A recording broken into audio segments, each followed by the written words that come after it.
Corporation na ikinatang noong 1940 sa San Bernardino, California ay isa sa pinakakilala at mga tagumpay na fast food chain sa buong mundo. Ang mga pinagmulan nito ay nagmula sa isang maliit na barbecue restaurant na pinamamahalaan ng magkapatid na Richard at Maurice. Ang negosyo ay naging isang burger at fries focus na kainan noong 1948 na nagbibigay diin sa kahusayan, kalidad at bilis. Isang konsepto na naglatag ng batayan para sa modernong industriya ng fast food.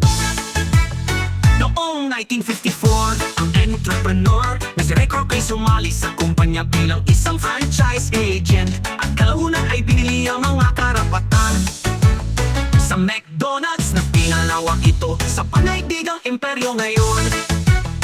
Ilocano Mix Club.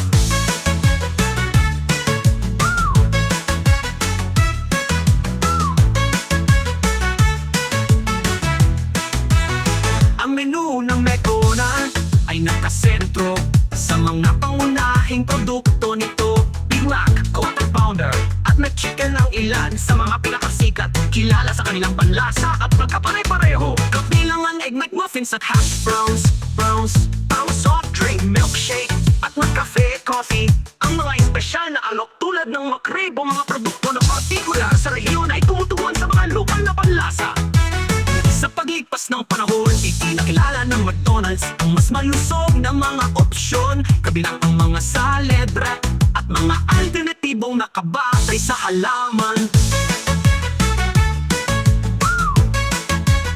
Ang papalawak at pandaigdigang abot tulok ay mahigit 32 lokasyon sa mahigit 100 bansa na nagsisilbi sa humigit kulang 69 milyong customer araw-araw. Ang logo ng Golden Arches nito ay kabilang sa mga pinakakilalang simbolo sa buong mundo. Iniayon ng McDonald's ang menu nito sa mga kagustuhan sa rehiyon na nag-aalok ng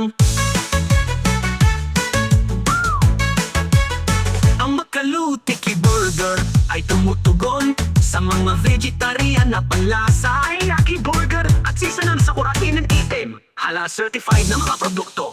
Ang diskarte sa lokalisasyon na ito ay naging kritikal sa tagumpay nito sa magkakaibang mga merkado. Ang McDonald's ay nagpapatakbo ng isang modelo ng franchise na may higit sa 90% ng mga restaurant nito na pag-aari ng mga independenteng franchise. Ang kumpanya ay bumubuo ng kita sa pamamagitan ng magbayarin sa franchise at royalties. Real estate leasing ay madalas na pagmamayari ng McDonald's ang lupa kung saan matatagpuan ng mga restaurant nito. Nagbibigay ang modelong ito ng pare-parehong mga daloy ng kita at binabawasan ng mga panganib sa pagpapatakbo. Ilocano Mix Club.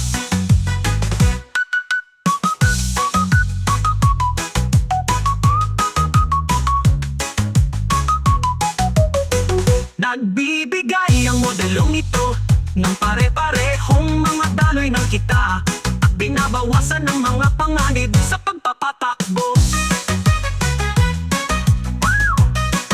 Ilocano Mix Club.